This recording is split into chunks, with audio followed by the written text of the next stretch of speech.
This video is the first of several related to the Subconscious Mind Mastery Workshop. It is a 4-week training that will begin on October 2nd, where I will teach you how to enter your subconscious mind and place the necessary information at that mental level so that you produce the changes that you want in your life.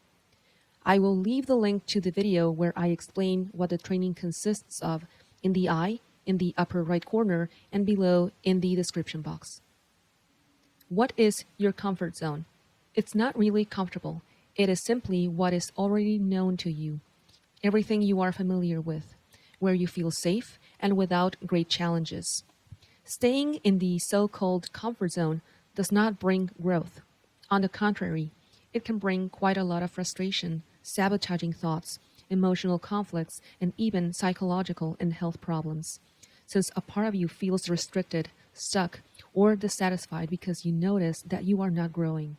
Perhaps you are studying something that you don't like, but you think that these studies are easier because what you really want is in another city, in another country, or it has too much math or chemistry, to give you some examples.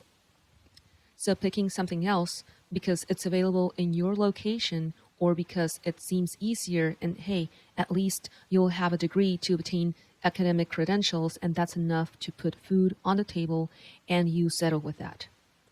Maybe you are in a job that you dislike and causes you a lot of conflicts, but you don't quit because you think you don't know how to do anything else. You would have to learn a new trade, and that costs a lot of money, and you don't have the luxury of time. These are the words many people say, that it's a luxury they cannot afford.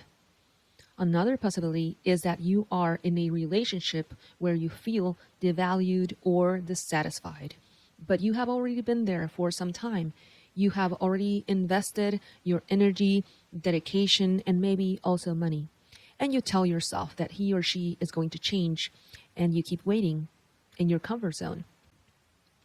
Changing any of these situations implies, first of all, being brutally honest with yourself, reviewing your priorities, setting new goals that will lead you to reorganize your life, to set limits to yourself and others.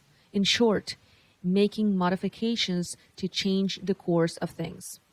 Everything I just mentioned implies getting out of your comfort zone, exploring more of life and unknown facets of yourself to turn your life around. But why do we have so much resistance to change if we feel dissatisfied anyway? Because the rational mind at first tends to reject what is new or unknown to you. It is a very primitive survival instinct that we have to avoid taking risks that can hurt and kill us. Surely, you have experienced waves of sabotaging thoughts with catastrophic scenarios where everything goes wrong.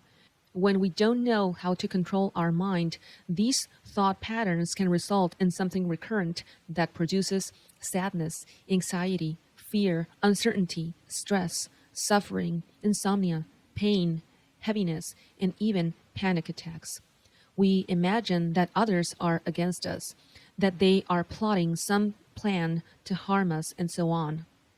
Notice that many of those things are not even happening, and probably never will. But we are already feeling victims of this whole imaginary situation.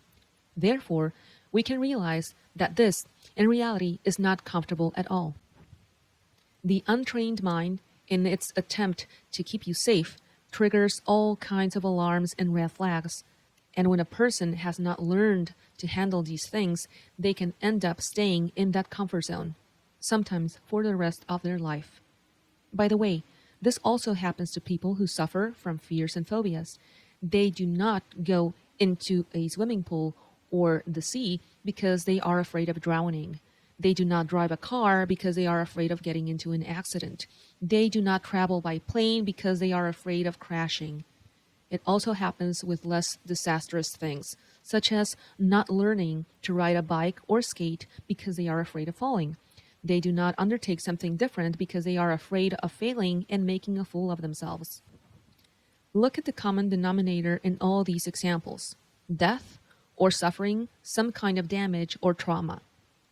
It is the mind that you have allowed to operate an autopilot, because instead of directing it to your objectives, it is simply gorging you with fatalistic thoughts and a sense of defeat, a byproduct of the most primitive survival instinct that we have. This way of mental operation comes in handy when we are in imminent danger, of course, but it turns against us when we live like this continuously. With repetition, these become behavioral patterns that are like programs that run automatically, that conditions how you perceive things, and that later materialize as your life circumstances. That is why you come to believe that you cannot make changes. Through the subconscious mind, you can learn to put your mind at your service.